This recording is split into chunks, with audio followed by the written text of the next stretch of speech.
Assalamualaikum warahmatullahi wabarakatuh. Alhamdulillahirabbil alamin. Apa kabar teman-teman semua?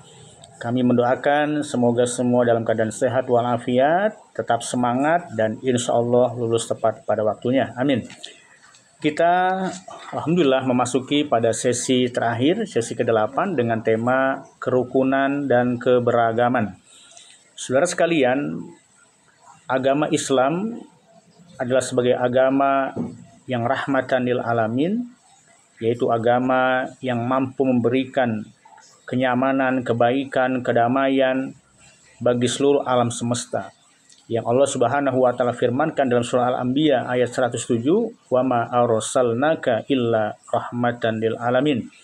Tidaklah kami mengutus wahai Muhammad adalah sebagai rahmatan untuk alam semesta.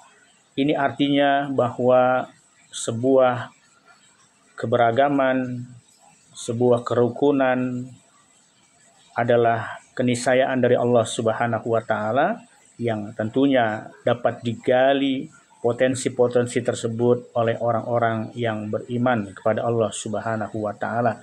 Sebagaimana kita pahami bahwa di Indonesia ini keberagaman suku ini menjadi peluang dalam penerapan nilai-nilai Islam itu sendiri di Indonesia. Yang pertama adalah dalam suasana keberagaman suku dan bangsa, yaitu dengan cara menumbuhkan kepemilikan ilmu pengetahuan. Karena dengan ilmu pengetahuan kita akan berkehidupan dengan santun, berkehidupan dengan moderat, berkehidupan dengan memaklumi, karena semua adalah ditinjau dari sudut pandang ilmu pengetahuan. Kemudian adalah kedua, kontrol dalam ucapan dan perbuatan. Dalam menciptakan kerukunan dan keberagaman adalah ditentukan dengan cara bagaimana kita melakukan controlling terhadap apa yang kita akan ucapkan dan juga apa yang kita akan lakukan. Kemudian yang ketiga adalah menjunjung tinggi nilai-nilai persaudaraan atau ukhuwah yang Allah Subhanahu wa taala firmankan dalam Al-Qur'an surah Al-Hujurat ayat 13, "Ya ayuhan nas inna khalaqnakum min dzakarin wa unsa wa ja'alnakum syu'uban wa qabaila lita'arafu inna akramakum indallahi atqakum." Artinya Allah mengatakan, sesungguhnya wahai manusia, kami menciptakan kalian ini adalah dari laki-laki dan perempuan, dari berbagai suku bangsa, negara, lita'arufu untuk saling mengenal. Maka potensi untuk saling mengenal adalah memberikan keterbukaan ruang pikiran, ruang rasa, ruang persaudaraan, sehingga kerukunan dan keberagamaan akan mudah. Karena mengingat juga di belahan dunia khusus secara umum, kemudian juga ada tentunya di Indonesia bahwa terdapat 3 golongan dalam berkehidupan ini. Yang pertama adalah ada golongan fundamentalis, yaitu mereka yang memandang kehidupan ini, memandang aturan-aturan kehidupan ini adalah mereka hanya merujuk pada Al-Quran dan hadis saja, atau mereka yang dikenal dengan kaum tekstual atau tekstualis. Kemudian yang kedua adalah golongan liberalis, mereka yang mengedepankan logika, cara berpikir untuk mengistimbatkan, menginterpretasikan sebuah pesan-pesan Tuhan, pesan-pesan Allah Subhanahu wa taala, yang dominan dilakukan adalah menggunakan logika berpikir mereka. Kemudian yang ketiga adalah golongan yang moderat.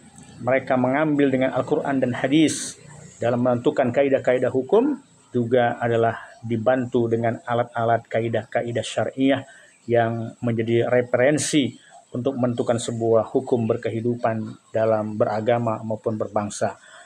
Hadirin para mahasiswa yang berbahagia, kita mesti juga memahami bahwa apa yang Allah anugerahkan kepada kita, Allah menghendaki kita dalam kerukunan dan keberagamaan, maka basicnya adalah kita dengan ilmu pengetahuan, dengan controlling apa yang kita akan lakukan dan akan kita ucapkan, kemudian adalah tentunya menjunjung nilai-nilai ukhuwah atau persaudaraan.